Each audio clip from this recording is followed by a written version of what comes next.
Good evening and welcome to the February 16th Town Board Legislative Session.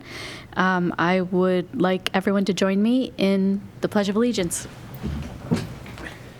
I pledge allegiance to the flag of the United States of America and to the republic for which it stands, one nation, under God, indivisible, with liberty and justice for all. Thank you so much. Would the town clerk please call the roll? Cinti. Here. Draw. Here. Cole. Here. Lee. Here. Akadin. Here. Great, thank you very much.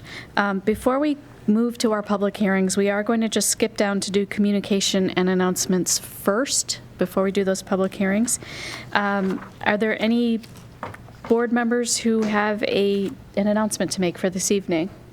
I have one thing to read, if I might, and this is from the Parks, Recreation, and Historic Preservation Office of New York State, and it's dealing with the James and Sarah Johnson House, which many people would recognize, an architect from Greater Rochester area that lived in Penfield.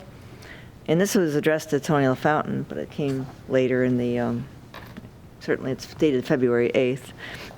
I am pleased to inform you that the above referenced property, which is 86 Mountain Road, was listed February 2nd, 2022 on the National Register of Historic Places. As you may know, the National Register is the nation's official list of properties worthy of preservation. Listing on the National Register recognizes the importance of these properties to the history of our country and provides them with immeasurable of protection. In addition, owners of the income-producing properties may qualify for federal and state income tax benefits. Homeowners as qualifying census tracts may qualify for state income tax benefits for approved work. Properties owned by municipalities and not-for-profit organizations are eligible to apply for the State Historic Preservation Matching Grant. We encourage you to learn more about the registry on this website, www.parks.newyork.gov, SHPO, National Register. So this is from R. Daniel McKay, the Deputy Commissioner of Historic Preservation. And the reason why I'm reading this is this was sent to our Supervisor, Marie Cinti, and it's about the Johnson House. So he was a famous architect. People talk about him a lot. I mean, he's deceased, but he lived in Penfield for a number of years, and he built a house at 86 Mountain Road, and now it's going to be listed as a treasure in the National Registry. Thank you. Thank you so much. Are there any other board members? And does the town clerk have any announcements? Okay, I do want to just announce one thing. Back in December, our planning and engineering department did have an audit by the Department of Environmental Conservation about their stormwater management practices, and I'm very pleased to say that we received our results. I'll read them off. The town of Penfield has an excellent program educating and involving the public with the stormwater program, reviewing stormwater pollution prevention plans, performing site inspections, and maintaining town facilities. So we did pass our audit with flying colors. I want to extend our gratitude on behalf of the town board to Mark Valentine and his department for a fine audit result. So thank you very much. Okay. Moving back to our public hearings for this evening. Our first public hearing to allow the conversion of the Daisy Flour Mill from a banquet and catering facility. Do you want to read that, Amy? Sure. Thanks. As Marie said, to allow the conversion of a Daisy Flour Mill from a banquet and catering facility to a microbrewery with tap room at 1880 Blossom Road, located in the R120 zoning district. The legal notice is published in the published in the Webster Herald on January 27th, 2022, posted on the town website and town clerk bulletin board. 5 postcards were mailed. Thank you very much. Mr. Horwitz, is this properly before the board? Yes, it is. Excellent, thank you.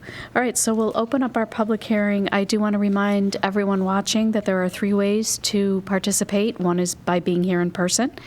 The second is by calling us, 340-8771. You can also reach us online, www.penfield.org. So go to our website and you can participate in our meeting that way as well. So I guess first I'd like to ask if there's anyone who has signed up to speak at this public hearing. I know there is not.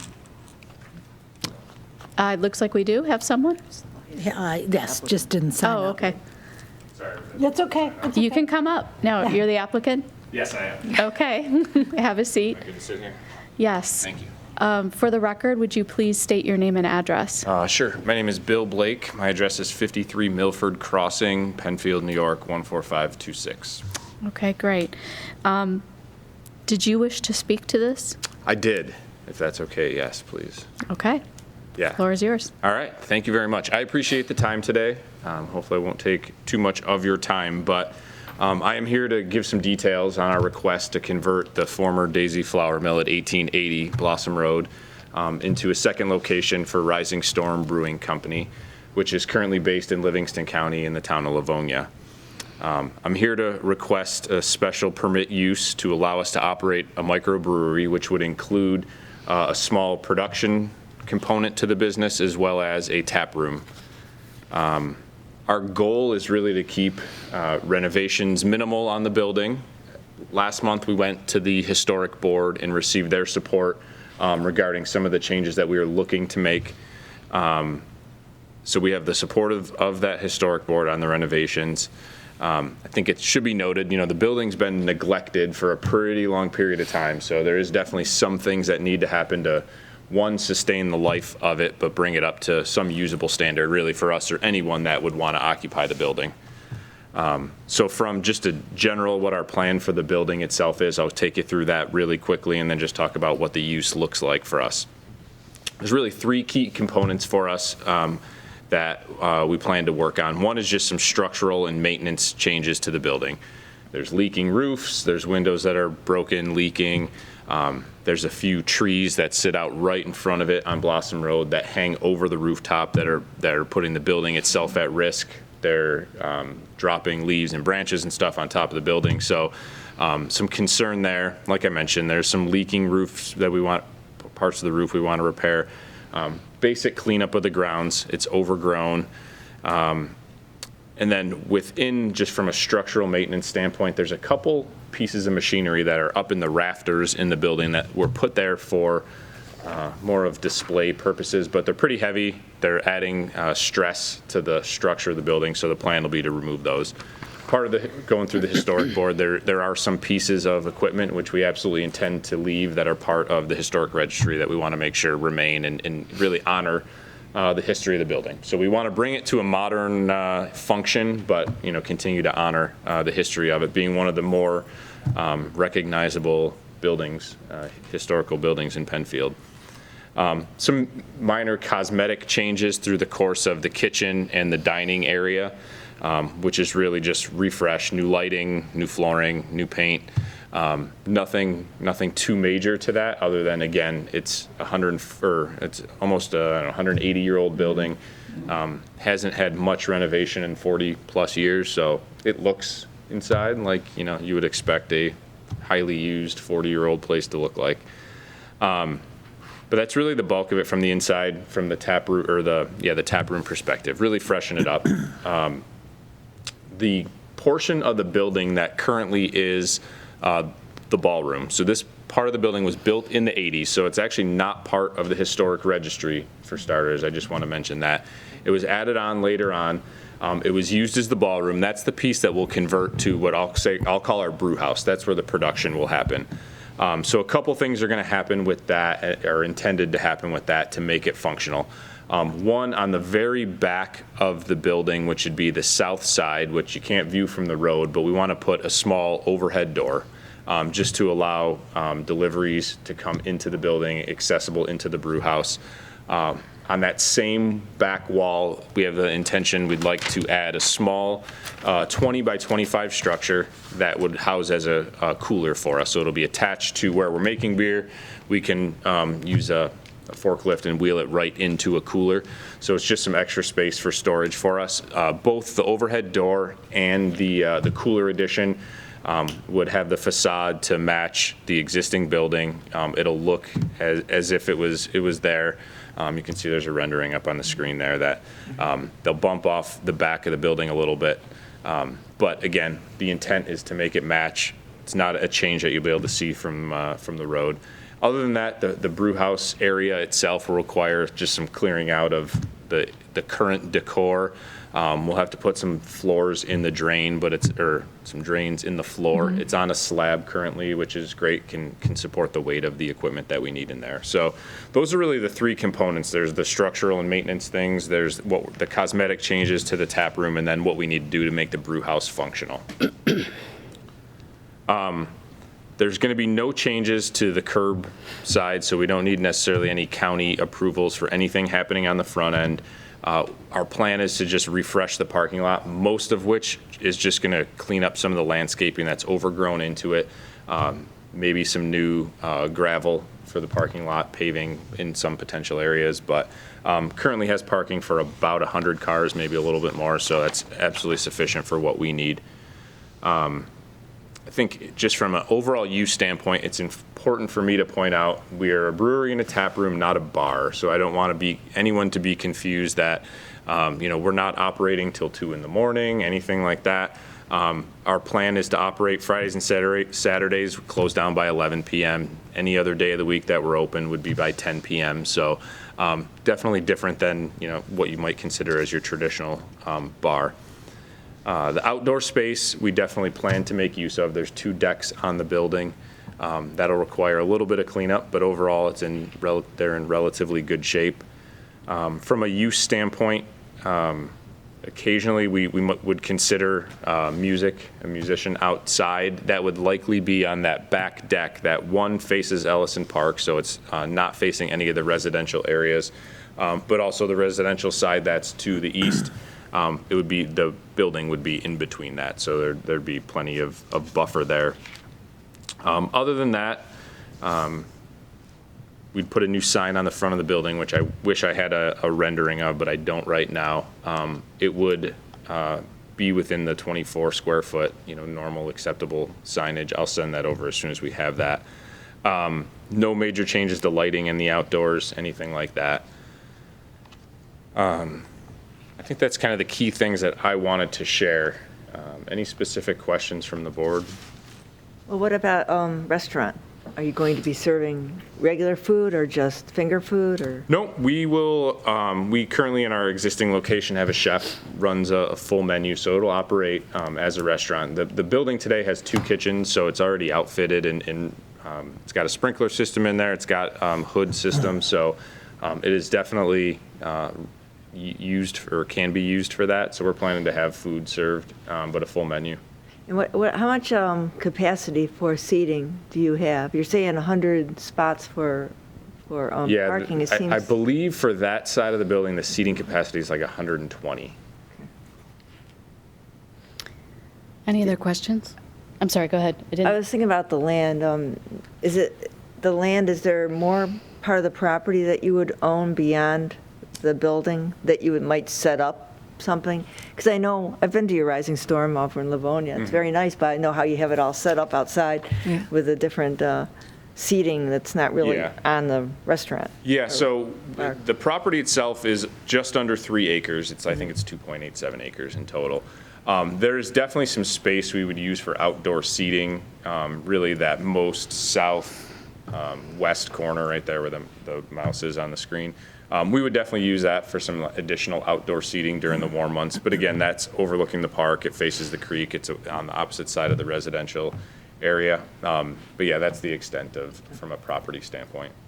So a question for you, Bill. Have you reached out at all to the neighbors and shared any of your vision for this? Yes. Oh, yeah. So to a degree. So okay. The 3 houses that sit immediately next to it are vacant, and it was actually up for sale. I was a little disappointed. It sold before I had the opportunity to perhaps move on that myself. The next neighbor down, I believe it's a yellow house, or they actually emailed us as soon as the news broke following the historic board meeting last month, and I get no less than 5 emails a day of people saying how excited they are, one of which is the neighbor that lives kind of right in the very next house around the corner. Other than that, have not had the opportunity to talk to any of the other The ones neighbors. across the street, because I only mentioned that because I believe it was the previous board, Linda, Bob, myself, had a chance when there was another applicant wanting to go into that building, and we had a site walk, and we were able to walk it through, and I know the neighbors were invited at that time, and it really helped them see meet the person coming in, the operator, and to see how things were going to be. And I just thought that it was a very nice neighborly thing to do, Yeah, sure. bringing a new business in. And Absolutely. so I was, hoping that might be something that you might want to do. I am absolutely open to doing that Okay, if that's, good. would see be how- of value to the neighbors. Absolutely. Again, it's operated for many, many years and as a restaurant, as a party house. So, our hours of operation won't really differ much from that. Won't be making tons of noise or anything, but I absolutely want to be respectful of the neighbors. We're a very family-focused, friendly, community-oriented organization. Our spot in Livonia is absolutely that, and we It want is. to continue that here. I too have been to your one in Livonia as well too. One question too about you mentioned music. I'm sure you're going to be working with Carrie about, we do have some code compliance things with Absolutely. music and outdoor and amplified music and so forth. What's Absolutely. allowed and what isn't allowed, so. Yes. Good, okay. Any other questions from the board? Carrie, just to be clear, that blue line is representative of the parcel itself? That is, it's not an exact location because of the parcel lines are based on tax map from the county, and then the images are more of an oblique angle, so it's not an exact depiction, but it's a general sense of where the property lines are. Okay, as Debbie mentioned, we did tour the facility not that long ago, and I thought I remember them talking about that rear parking as maybe not all being on the Daisy Flower Mill piece, but I'm assuming you've checked that out and confirmed that Yep. that is all yours in that It's- shape. Everything I've heard and found and understand is that it is, yeah. Okay. The basement, any intent to do anything with the basement? I know we did take a look around there, and The old tap room, the Yeah. original Yeah. tap room. Yes. It was pretty, it looked Yeah, like it it's needed, really a neat area. There's Yeah. some really cool. like time just kind of froze, and it's like, Yeah. walked away. I would say short term is no. It's already a lot of space and a lot to take on. So that what I would say is a future phase down the road. Perhaps you could leverage it for more seating if you brought it up to code and date, but it is not on our immediate plan.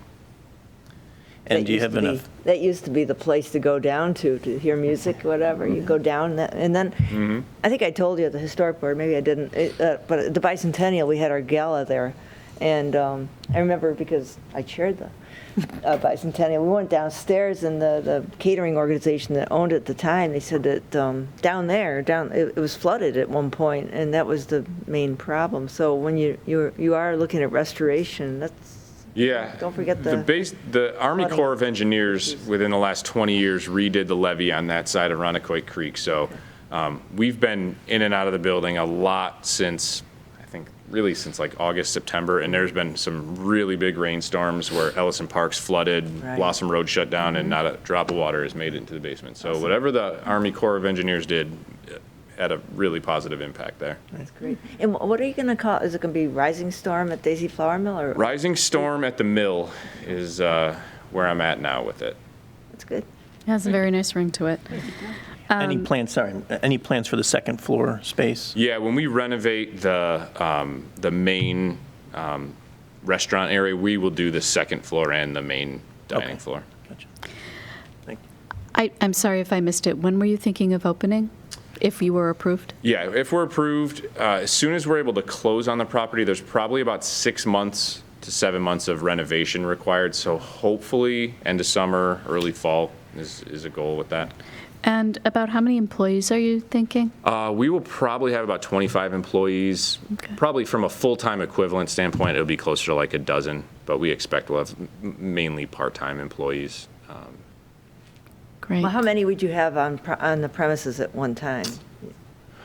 Between the kitchen and the tap room staff at any point in time on a weekend, there's probably 10 to 12 people working, 3-4 people that will work the brew house side of it during the week on normal hours. Any other comments from the board? questions? We do have someone on hold, Gary Foxluger, 1871 Blossom Road. Okay.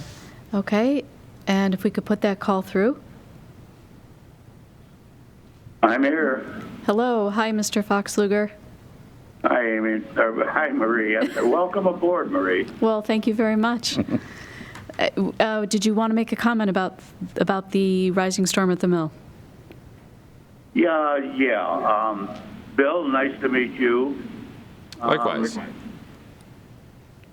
A couple of questions. I'm sorry I missed the first couple of minutes. I was talking with Amy, setting up this phone call.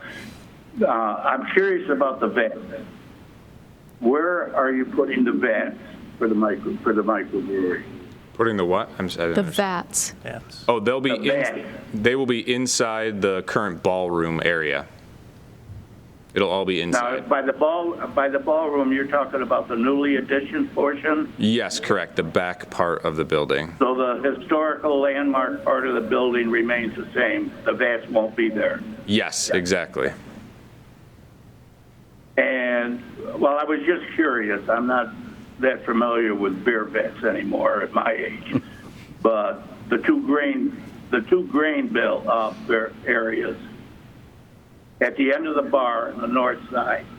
Mm-hmm.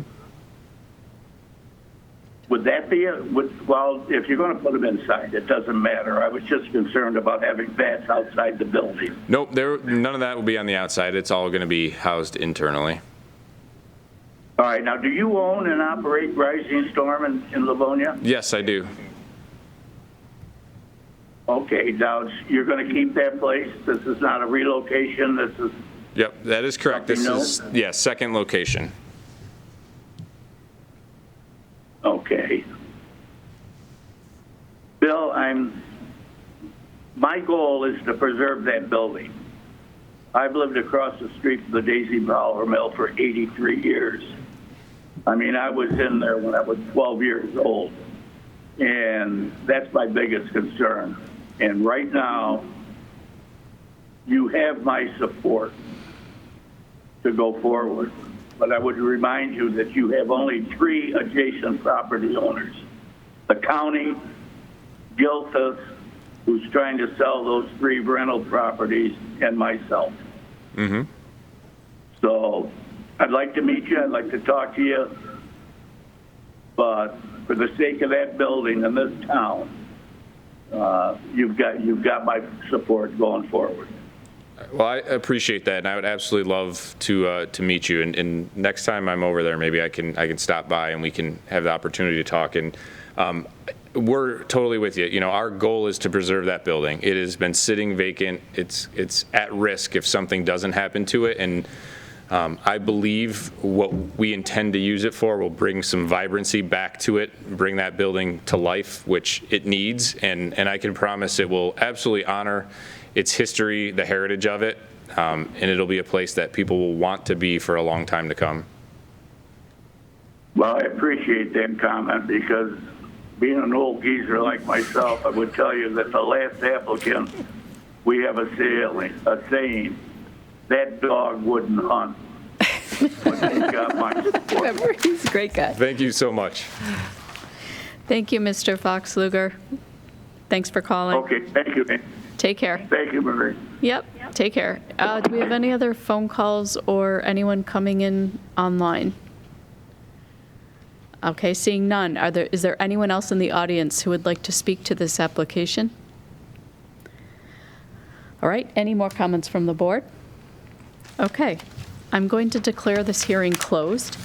And it's my understanding that we will put this on a work session agenda. The next one would be the 9th of March, I believe. No, I think 23rd. We might be putting on next week's perfect. work session, just to talk about the public hearing and then decide next steps from there. Okay, perfect. And I know that the applicant stated this, you all should have received a copy of the memo from the Historic Preservation Board. They won't officially move on the application, on the the application before them and issue the certificate of appropriateness until the town board has acted. But they've indicated their support for the application as presented. Yes, thank you for reading that into the record. And I got ahead of myself. I thought it was the last week in February already.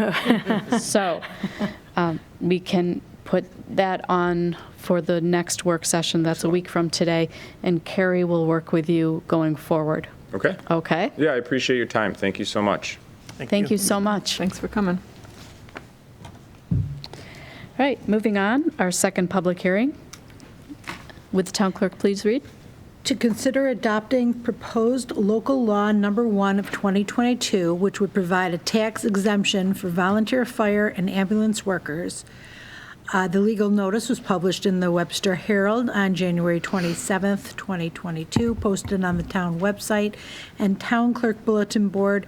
No postcards were mailed due to this being a townwide action. Great. Mr. Horwitz, is this properly before the board? Yes, it is. Thank you very much. Okay, is there anyone in the audience who would like to speak? I do have someone who's signed up, Okay. and that is Glenn Becker. Mr. Becker, please come forward.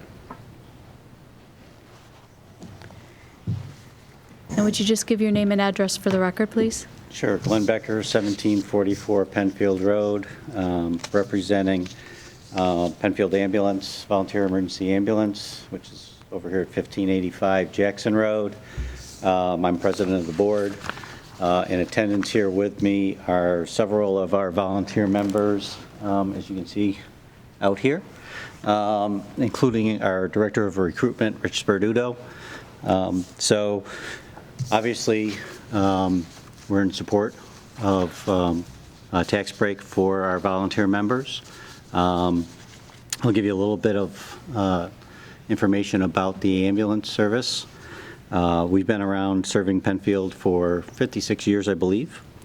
Last year, we took 5,448 calls, came in for our support, and we covered 96.3% of those, which I think may be the highest of any of the volunteer agencies in the Melrose area. Volunteers, we've got 51 out of the 93 total people at the Penfield Ambulance, so it's partially volunteers, it's partially paid. We have 4 ambulances on during the day, 3 Monday through Friday, 3 on weekends and evenings, and 2 on the overnights. And volunteers, I'm sure you know that volunteers both in the fire arena as well as in EMS has been an issue for the last number of years. The requirements keep getting higher and higher for continuing education as well as getting in. So it gets harder to bring people in. Of our volunteers, we cover about 15% of our calls are covered by volunteers, the other 85 by the paid staff, both per diems and full-time paramedics and EMTs that we have. And then in addition to that, about 2/3 of all of our administrative support comes from volunteers. So everything from inventorying what equipment we have, what medical supplies we need, helping with preparing and reviewing the PCRs, patient care reports that go to billing, to recruitment and retention, training, all the kinds of things that it takes to run a business. Most of that, about 2/3 of that is covered by volunteers. So 2 of our volunteers are actually celebrating 53-year anniversaries with the organization, one of which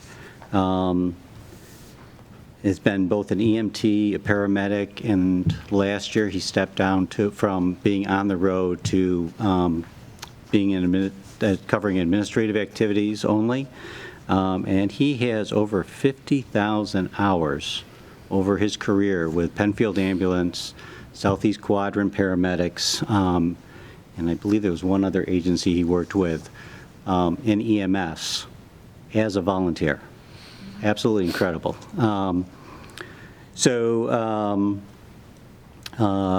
Recruitment is ongoing. Those percentages we have for volunteers is probably one of the highest in the Rochester area. We try to bring in, we've made a particular effort to bring in volunteers and get people into the industry. We've got a very active Explorer program, 15 to 20 explorers at a time that have stepped up and joined the agency, including right there.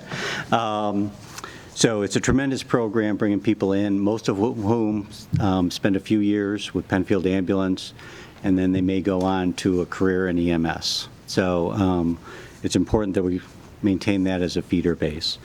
In 2018, in addition to providing transport and basic life support, we stepped up to also have paramedics and added that. In 2019, we became an AHA site so that we could provide additional CPR and other stop the bleed and other training to the community. We provide the CPR for free to Penfield residents. And then this year, January of this year, we also added the certificate of need for the West Webster Fire Department, which covered the western portion of Penfield. That was under our certificate of need, but historically West Webster had been providing service up there, and they've stepped down away from that, and we've taken over all of that effective January 1st of this year, with an ambulance stationed up on Gravel Road to, I think it dropped about 2 minutes off of our response time up to that part of the town of Penfield by having an ambulance up there. So working just off of January response times. So, so that's what I wanted to let you know about the ambulance corps. Very dedicated group of volunteers. As president of the board representing them, I am thrilled to have them as volunteers. And whatever we can do to keep volunteers coming in and encourage them to stay and retain them is absolutely essential in this current environment. So I appreciate you considering this law. Law. It's a local law. Is that the right way to word that? So I appreciate you taking the time to consider this, and hopefully you'll adopt it. Thank you, and thank you also to all the members of PVEA who put so much service forward to the community. We really appreciate it. I know you're here. That's what I was going to ask. Are there any questions? Okay. Awesome. Thank you. And then we also have Mr. Batone, the fire chief, on Zoom. Deputy. Yes. I'm so sorry. Thank you so much for your patience. Thank you. My name is Matthew Batone. I'm the first assistant chief of the Penfield Fire Company, and my address is 1 Cadence Court in Penfield. Again, thank you for having us. We just want to take a few minutes to really explain a little bit about the Penfield Volunteer Fire Company and why it is this local law is so important to our membership. If we can start the slides, please. So we are 100% volunteer for the fire company.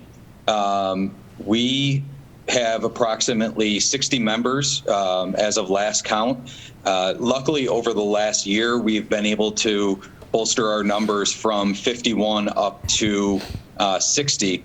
But if we go back in history, our charter allows for approximately 100 members, and it's been since, I believe, the 1950s into the early 1960s since we've ever been close to that number. Back in the 1970s, I believe one of the highest numbers we've had in recent history was approximately 75. And just like everybody else, we have seen a significant decrease in the number of members. However, our calls for service, or the number of 911 calls that we receive every year, have done nothing but increase. Back in the early 1970s, we were running approximately 275 calls. This past year, we ran approximately 900. This slide just shows a little bit about how this law was passed by Governor Hochul back on December 1st of 2021. And we have gotten a lot of support locally from the county. We're hoping from the town, from the fire district. Town of Perryton, I believe, is on board, and the school, Penfield School District, also just passed this last week. Next slide, please. Next slide, please. So again, like I said, we are 100% volunteer. As you can see in these pictures, I love, pictures are worth 1,000 words. And as you can tell by these pictures, these are all incidents that occurred in 2021, and they were responded to by our volunteer fire company. The top left photo was a fire we had over on Ross Brook. Bottom left was a fire that we had over on Edenfield off of Wayland Road. And then bottom right is the 5 townhouses that we lost just south of Target. And again, like I said, last year we ran 900 calls for service between structure fires, motor vehicle accidents, medical emergencies, water and ice rescues, hazardous conditions, service calls. And again, we did that with 59 volunteer firefighters. The average years of service for our firefighters is 25 years that they put in with the Penfield Fire Company. And currently 72% of our membership is over the age of 50. Those members are absolutely essential to our organization, but what we really need is we need some youth in our organization. We need to be able to offer a tax break to new members to get some youth into our organization. Putting on turnout gear and a air pack is adding approximately 70, 80 pounds to your body, and then going in and stretching a hose line, advancing that hose line, pulling ceilings. It really is for a younger person.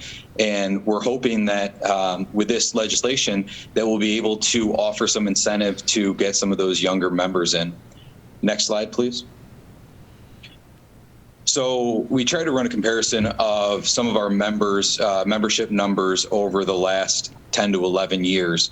And back in 2010, we started with 66. We went up into the 70s. And then as you can see, in 2021, we were down to 52. It really has hurt our organization. But like I said, over the last year, we've done a phenomenal job of getting in some new members. Next slide, please. So we have been trending down. One of the big things to talk about is we've recruited in 41 new members over the last 10 years. And we say, wow, that's great. It really is 41 new members, but we've lost 62 during that same time frame. And it can be a host of reasons. It can be, I know we've had a couple people that they rented here, or they lived with their parents. And then when it was time to make that, that next step in life as to buy a house, they just could not simply afford the houses and the taxes in our fire district, and they ended up having to move out. Some of them, having two income households, both people working multiple jobs, kids, or just losing interest. 900 fire calls a year is a lot. We average about 3 a day.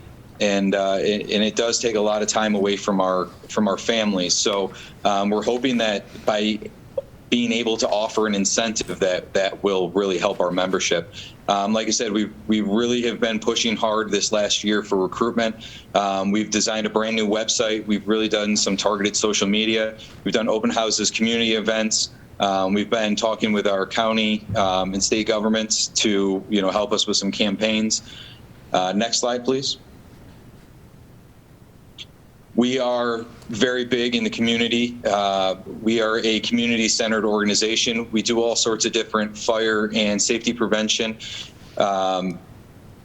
different things throughout the year. We go over to the high school. We do the DWI reenactment. We do school visits, station tours.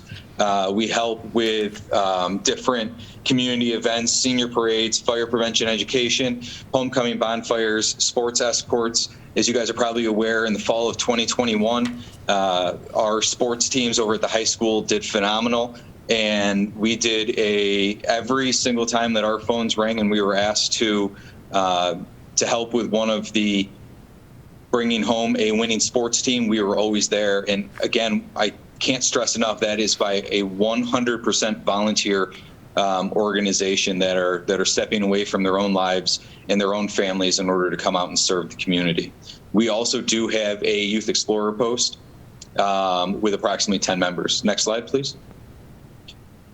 So the benefits to us, this legislation is another tool in our toolbox in order to help bring in new members. We do also offer a retirement that we're very lucky that our fire district does offer to us. But again, we're talking about recruitment, and we're also talking about retention. So this can help us retain our existing members, because we put so much, just like the ambulance service does, they put so much time and effort into training someone, getting them ready to go to actually be of use to our community. And the last thing that we want to do is lose them. So if we can keep offering these incentives, it's only going to help our organization. And again, this will also help us continue to serve the community for years to come, resulting in a huge tax savings to everyone in the town. Next slide, please. So the cost to the district and taxpayers, a 10% reduction in taxes would reduce the tax burden for Penfield Fire Company members. And also, I know Brighton Fire Department was in here also, because we were also making the same presentation to the school board. And it'll affect approximately, I know it says here, a little over 23,000, but I believe for the town, it's right around $20,000 reduction in taxes. So if we take that and that's redistributed out over that $20,000 that it's going to save our members, it is going to save, that cost is going to be put onto the rest of the taxpayers, and it really is pennies per month. If by us staying 100% volunteer, it is a huge savings to all taxpayers in the entire fire district for us, because one paid firefighter costs approximately $150,000 a year, and you don't have just one. If we had to switch over to having a paid fire district, it could raise taxes between $600 and $800 a year. So to redistribute what the savings is to our membership by a few cents could really save people in the long run. So we're really asking for everyone's support, or we're asking for the board's support in this. As you guys know, we've been here for approximately 180 years that we've been serving the town, and we really are looking forward to serving another 180 years and beyond. So again, in closing, thank you for your time, and we really do appreciate your support. Any questions? Are there any questions for the deputy? No. Thank you. No? Okay. Thank you very much, and please extend our gratitude to your team for all the service to the community. Will do. Thank you very much. Thank you. Thank you. Is there anyone in the audience who would like to speak? Okay. Anyone on hold, a call, or online? No. Okay. Seeing none and having no other comments from the board, I would declare this public meeting closed. This is a change from procedure in that this is a very time-sensitive matter, and the board needs to adopt this and have it submitted to the state by March 1st. So we will actually be voting on it this evening, which is a change. Usually we have public hearing and then we wait. So you'll hear that in the resolutions coming up, that we will take action on this evening. So thank you. Okay. We can move on then to our informational discussion. And would the town clerk be okay if I have Carrie, Ms. Ivers, just tee this up for us? Sure. I do need to mention how many postcards were sent and then it was published. Oh, sure. Go ahead. Okay. Okay, well, this is a discussion regarding possible construction of an ancillary parking area in the portion of 41 Woodhaven Drive to support the K2 Brothers Brewing operation located at 1211 Empire Boulevard.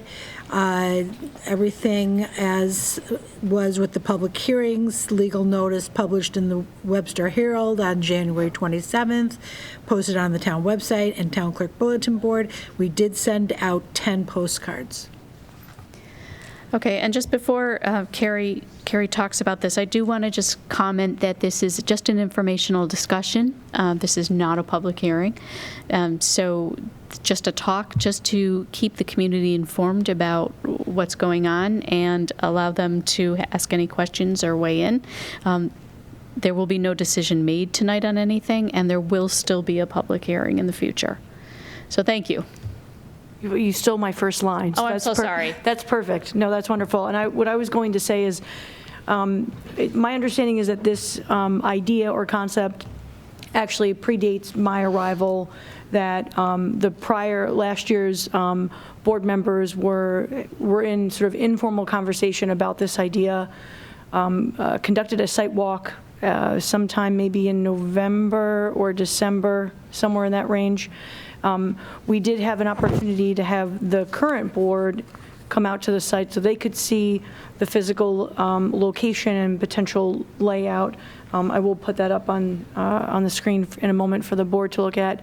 The applicant's agent, or the K2 Brothers Brewing agent, Mr. Antomaso, is here tonight to walk through what is being suggested or proposed for the town board's consideration for incentive zoning application. And so no formal application. This is an informal conversation around a potential idea to develop a parking area to support an existing business that is maybe has outgrown or has already outgrown its and exceeding its parking capacity, and looking for ways to grow the business and also accommodate current and future customers. Mr. Antomaso and Ms. Kennedy, did you want to come up just for the discussion? Thank you.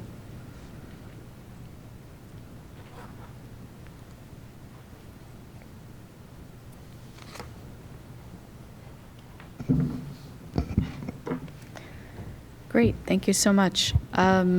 Probably we do need to enter name and address into the record, right? So if you would both introduce Sure. yourselves. John Antomaso, 8 Watersong Trail, Webster, New York, 14580. Thank you. Lori Kennedy, 1221 Empire Boulevard. Thank you very Ms. much. Kennedy, I'm sorry, could you just repeat that? Sure, it's 1221 Empire Boulevard, Rochester, 14609. Thank you. And then I think it would be helpful if Mr. Antomaso could just give a very brief history of kind of what the issue was that led us to this point today and the steps you've taken to date. Thank you for the time this evening.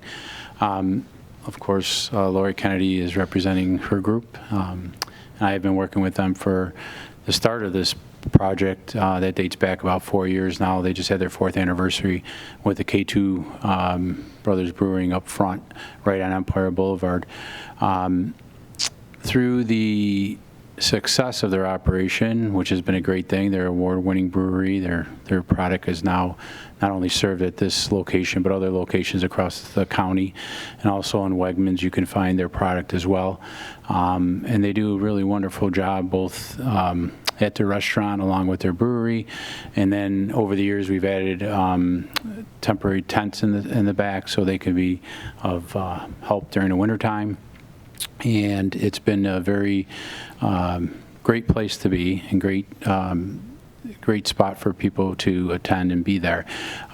Just like the gentleman earlier, their location, their bar does not stay open until really late as well. It's more family-oriented, staying open till I think 10:30 during the week.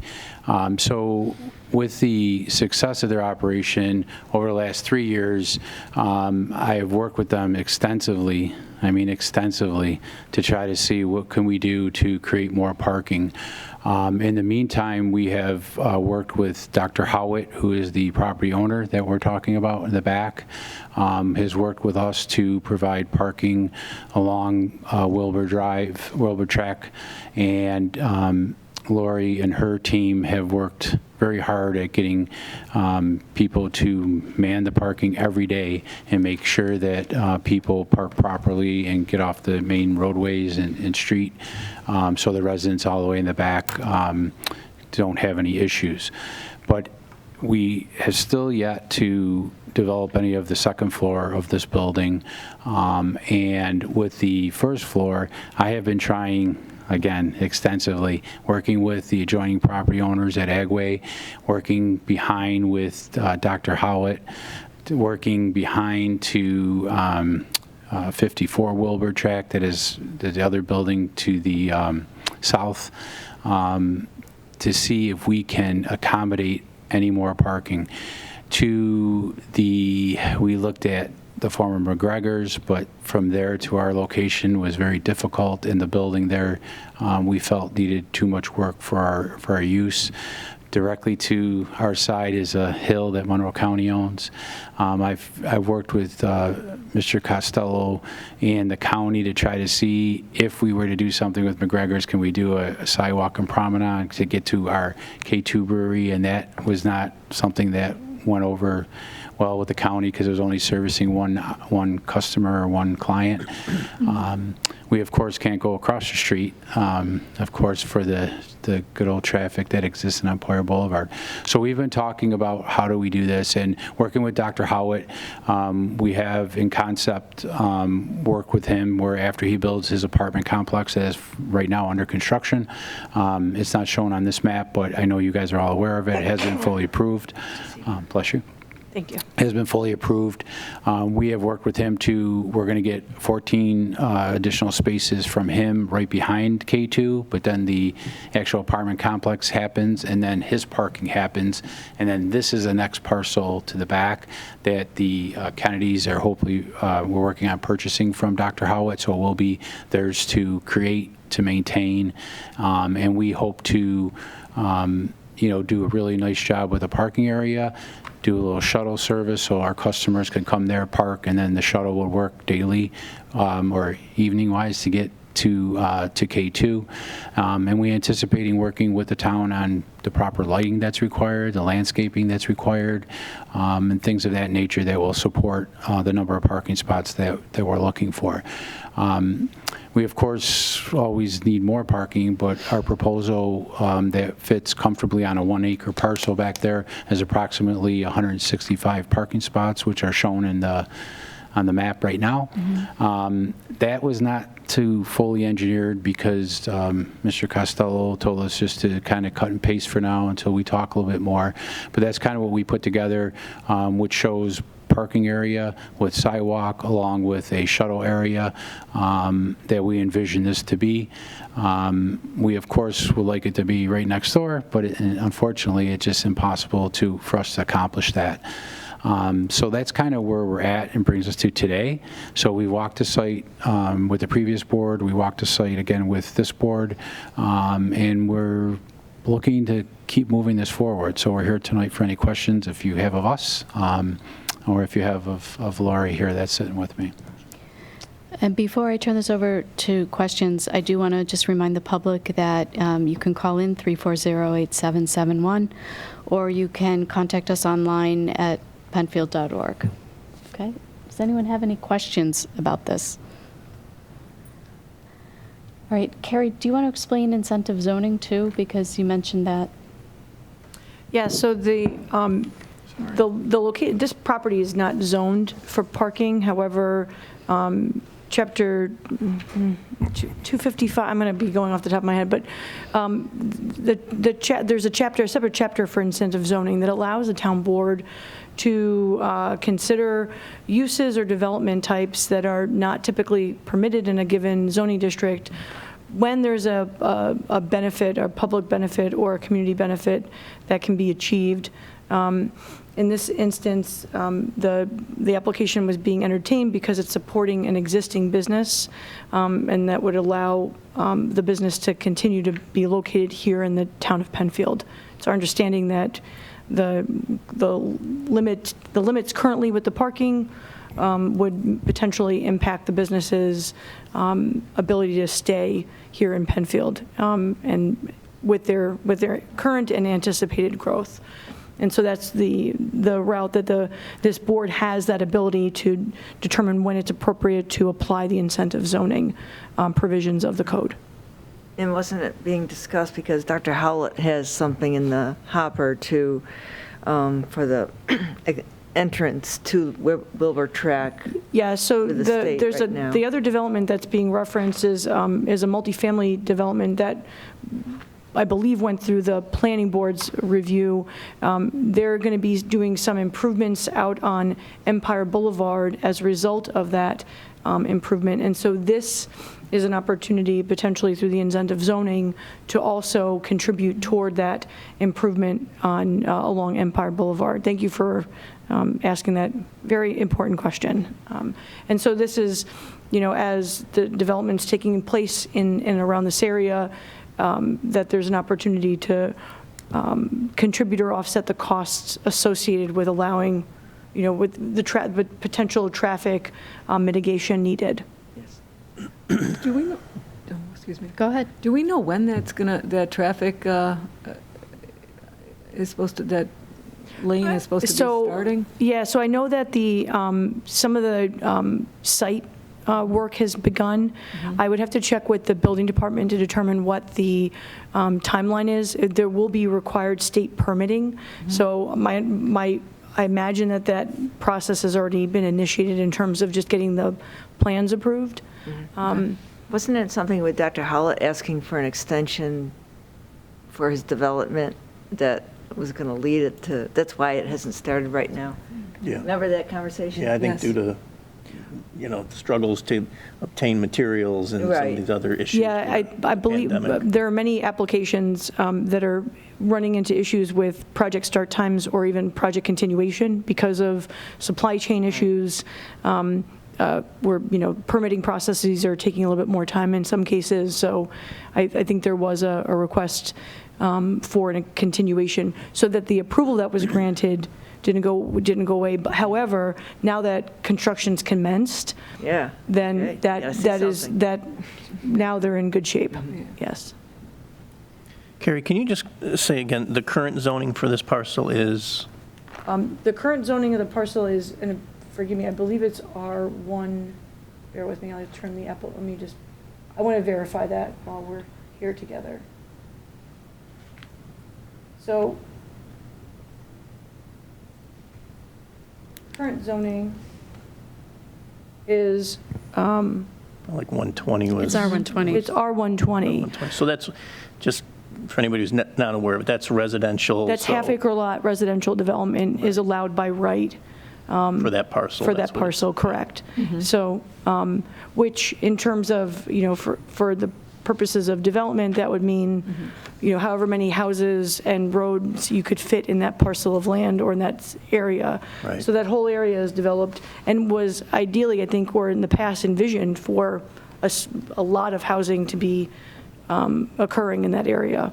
Yeah, So- I think there are several, Linda would know best. Over the years, applications before the planning board, because that was north of the LaSalle district. Correct. And that was. It would have gone to the planning board for review and consideration. I know that as part of the Dr. Howard's project, there will be some minor improvements along the Wilbur Tract Road up to a portion. So that certainly provides a benefit to the properties that are located at the end of, there are 4 homes down at the back end of Wilbur Tract that utilize this sort of road to get back out to Empire Boulevard. That's the only means of ingress and egress to their properties. But the point being is that that property could have housing on it, but Dr. Howlett apparently is willing to sell this property to the Kennedys for their increased parking. Correct. Yes, and so, and the other thing is, I would also, or maybe we would talk about as well, is when we did the site walk, there is a considerable change in elevation from the location of this proposed parking compared to any neighboring home or residence. So that's from a site design and consideration, that's certainly something this board would want to consider in looking that, well, on paper, on a plan view, properties look pretty close, but when you're there, there's a very large hill, very large and steep hill separating this area from the closest residence. Right. Any other comments? covered it. I mean, I know that we've had several conversations before the past board and this board as well. So this was really about making sure that the public was just sort of brought into the process. I just want to ask downstairs if there are any calls or anyone on hold. No?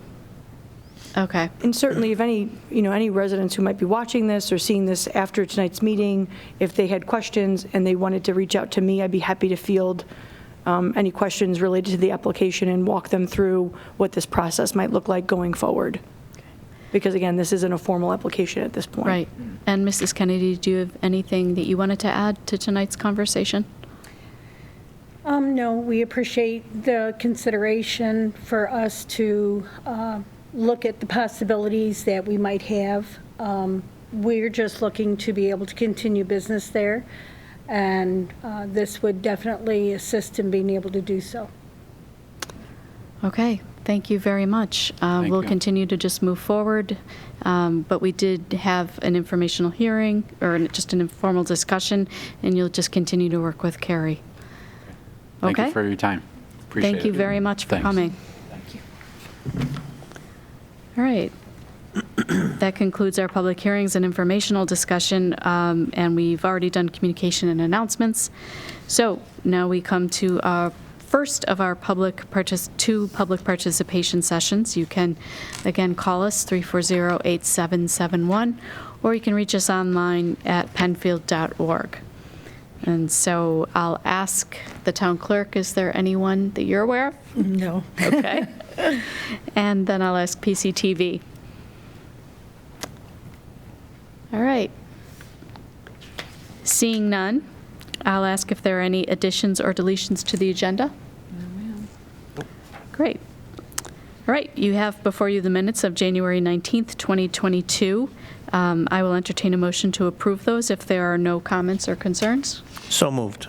Second. All right, we have a motion by Councilperson Ockenden, second by Councilperson Draw. Roll call vote. Cinti, Aye. Draw. Aye. Cole. Aye. Lee. Aye. Ockenden.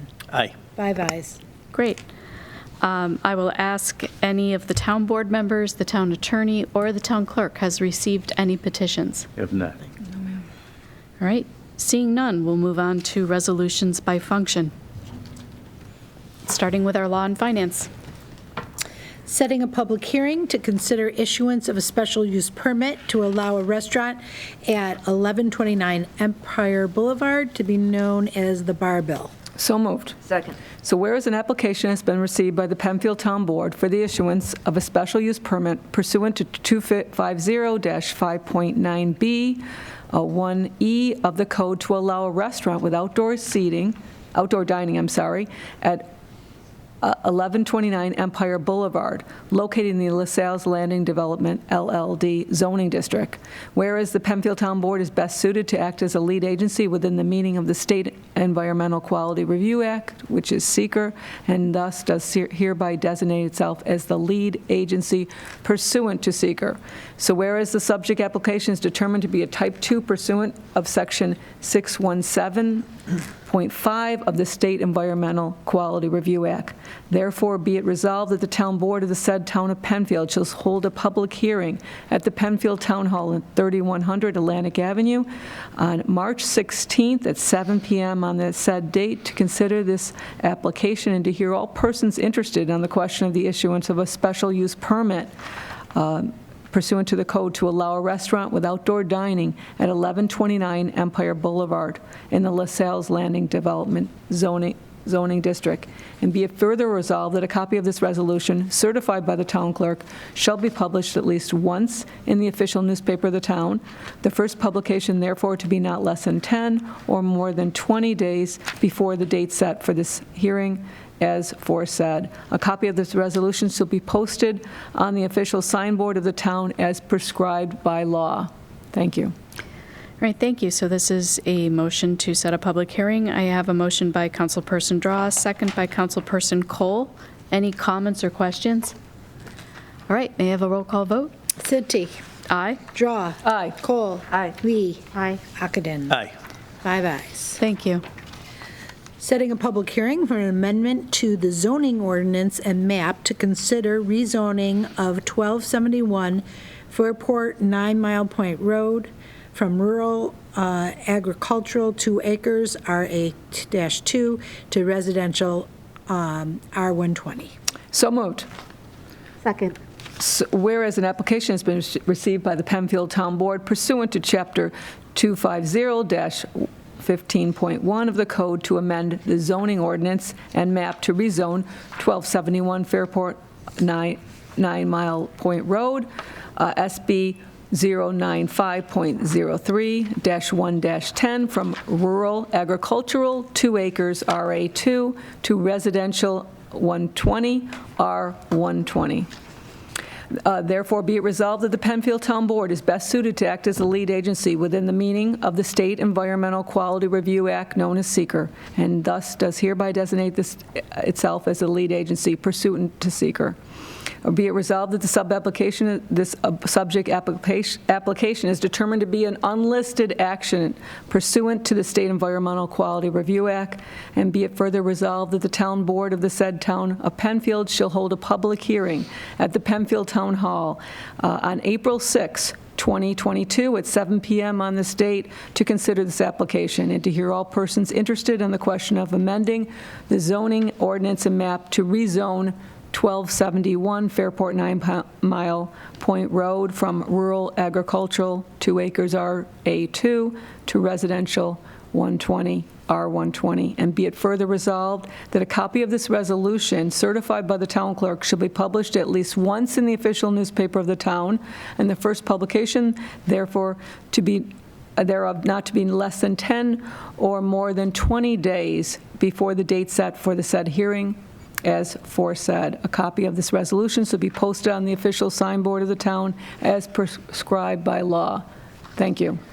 Thank you. I have a motion by Councilperson Draw, a second by Councilperson Lee. Are there any questions in setting this public hearing? Okay, seeing none, may I have a roll call vote?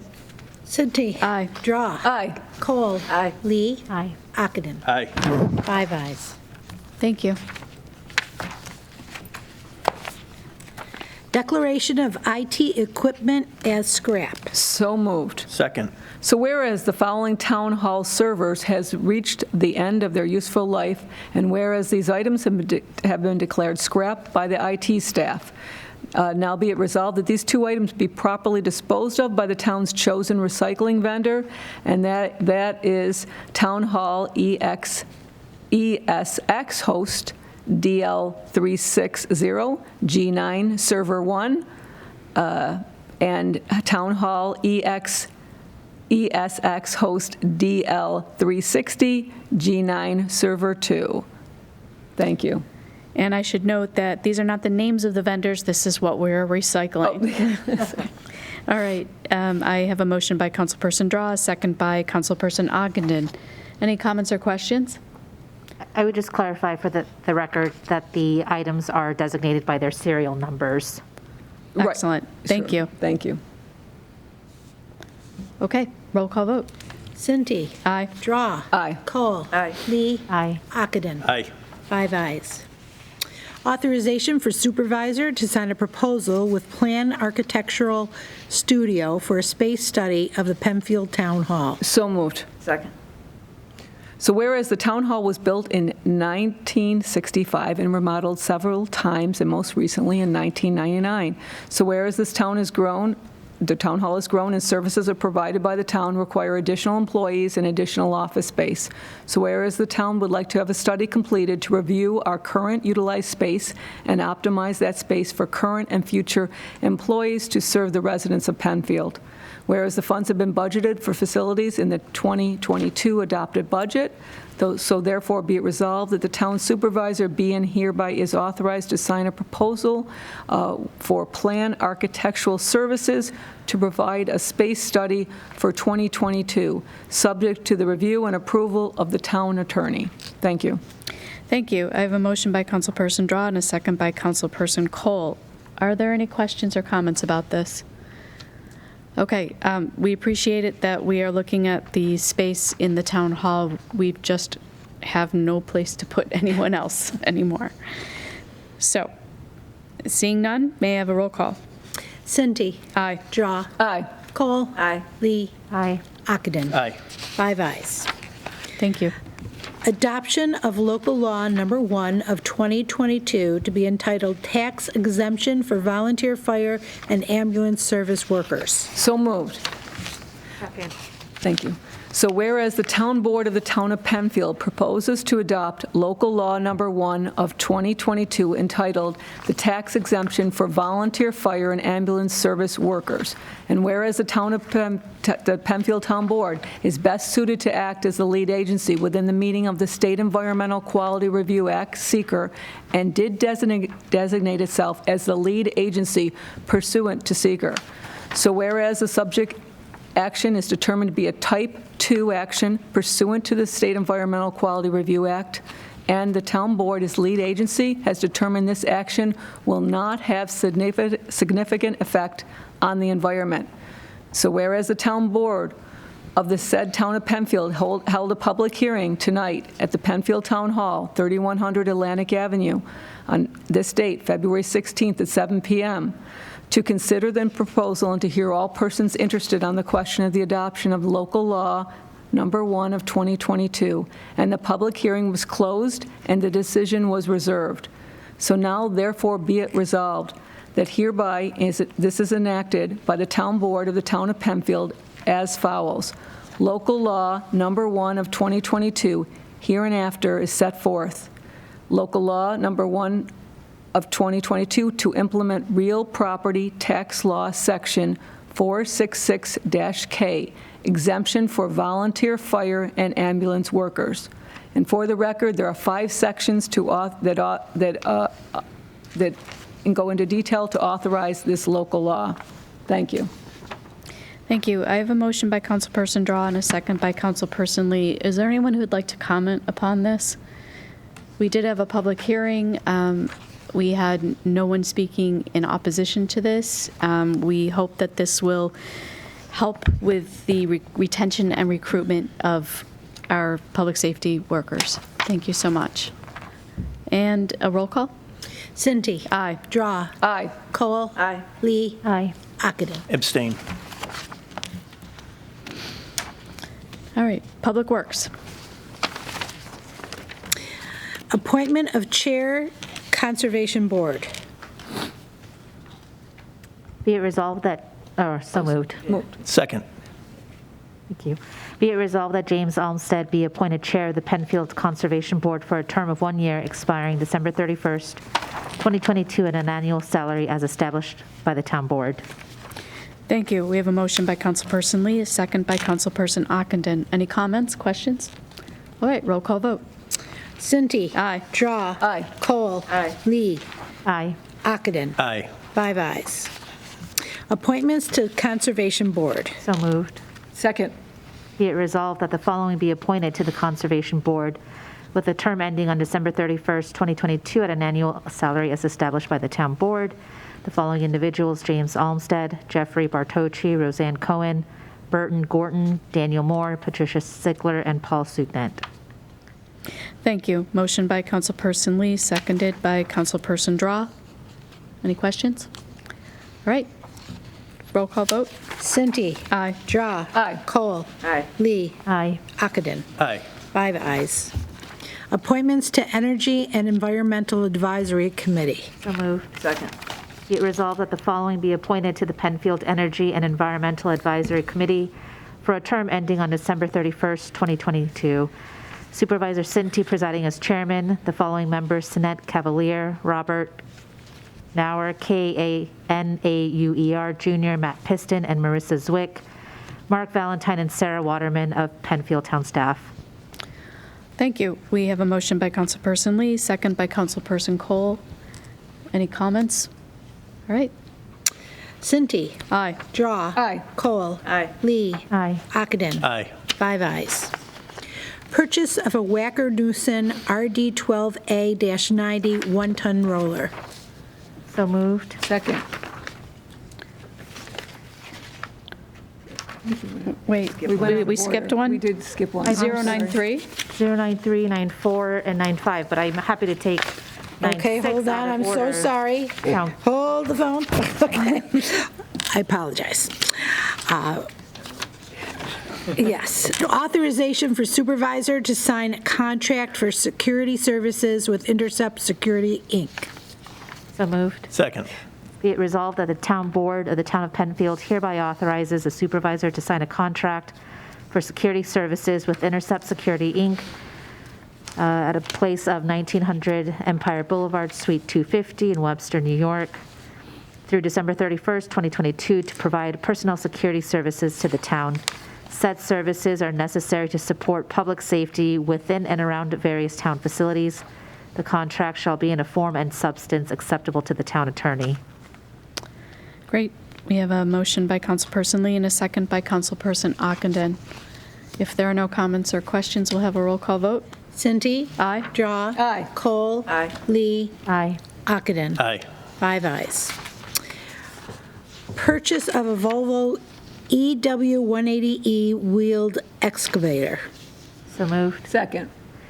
Whereas the Director of Public Works desires to purchase one Volvo Model EW180E wheeled excavator from New York State OGS contract PC 69437 from Alta Construction Equipment at a place of business 5985 Court Street Road in Syracuse, New York, for a total cost of $258,851.00, and whereas total funds of $258,851.00 for said purchase are budgeted in the 2022 drainage budget. Now therefore be it resolved that the Director of Public Works be and hereby is authorized to purchase said wheeled excavator. Thank you. Motion by Councilperson Lee, a second by Councilperson Draw. If there are no questions or comments, a roll call vote. Cinti? Aye. Draw? Aye. Cole? Aye. Lee? Aye. Ockenden? Aye. 5 ayes. Purchase of a Kubota M5-111 tractor with mowing attachments. So moved. Second. Whereas the Director of Public Works desires to purchase one Kubota M5-111 tractor with mowing attachments from New York State OGS contract from Bentley Brothers, Inc. at a place of business 13936 Route 31 West in Albion, New York, for a total cost of $114,342.50. And whereas total funds of $114,342.50 for said purchase are budgeted in the 2022 Highway Department budget. Now therefore be it resolved that the Director of Public Works be and hereby is authorized to purchase said tractor with mowing attachments. Thank you very much. I do want to mention that these current resolutions we're dealing with, they are all in the budget, but we do bring these before the town board just for approval and their information. So we have a motion by Councilperson Lee and a second by Councilperson Cole. Any questions? All right, roll call. Cinti? Aye. Draw? Aye. Cole? Aye. Lee? Aye. Ockenden? Aye. 5 ayes. Now, purchase of a Wacker Newson RD12A-90 one-ton roller. So moved. Second.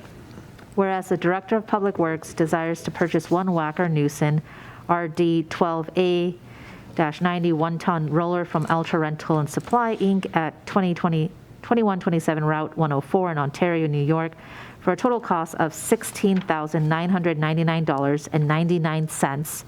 And whereas the total funds of $16,999.99 for said purchase are available in the Highway Department budget, now therefore be it resolved that the Director of Public Works be and hereby is authorized to purchase said equipment. Thank you. I have a motion by Councilperson Lee and a second by Councilperson Ockenden. If there are no questions, we can have a roll call vote. Cinti? Aye. Draw? Aye. Cole? Aye. Lee? Aye. Ockenden? Aye. 5 ayes. Purchase of an EnviroSite VeriSite Pro Plus 60M sewer lateral camera. So moved. Second. Whereas the Director of Public Works desires to purchase one EnviroSite VeriSite Pro 60M sewer lateral camera from Joe Johnson Equipment at 62 LaGrange Avenue in Rochester, New York, for a total cost of $10,250. And whereas the total funds of $10,250 for said purchase are available in the sewer department budget, now therefore be it resolved that the Director of Public Works be and hereby is authorized to purchase said camera equipment. I have a motion by Councilperson Lee and a second by Councilperson Draw. Are there any questions? Okay, roll call. Cinti. Aye. Draw. Aye. Cole. Aye. Lee. Aye. Ockenden. Aye. 5 ayes. Thank you. We have no resolutions under public safety or community service, so we will move directly on to old business. Is there any old business? No, ma'am. Okay, any new business? Great. And here is our second opportunity for the public to participate in our legislative meeting. You can phone us at 340-8771, and you can also reach us online at penfield.org. It's my understanding that there are no calls, and it looks like no one is online as well. Okay. So seeing no one from the public wishes to participate, we will then move to adjourn. We do not have an executive session after this. And our next meeting for legislative matters is March 2nd, 2022. So I will entertain a motion to adjourn at 8:22. So moved. And I have a motion by Councilperson Lee and a second by Councilperson Draw. Before we adjourn, I do want to thank our members of Penfield Community Television and the Facilities Department for their assistance this evening. All right, all in favor? Aye. Great, thank you.